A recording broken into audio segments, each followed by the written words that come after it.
Gusto? For our man versus man.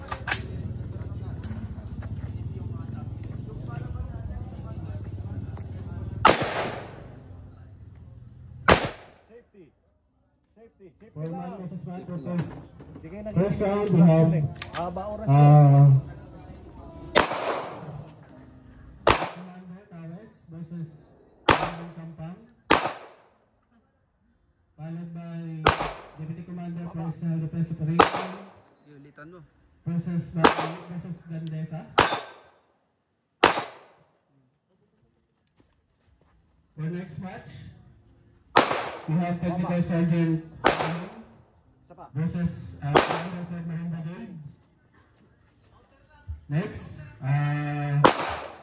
Sir versus Deputy Commander for Internal Defense Operation, Lascom. And last match is Master Sergeant Kampang versus Attorney Mata.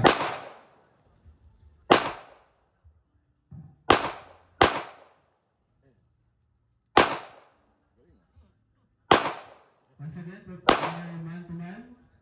Our first round, we have Wing Commander Tares versus Airman Kampang, followed by Deputy Commander of External Defense Operation versus Gandesa. Next, Technical Sergeant Hamulin versus Third Marine Brigade, Commander Third Marine Brigade. Next, Sir Starland versus Deputy Commander for Internal Defense, followed by Master Sergeant Kampang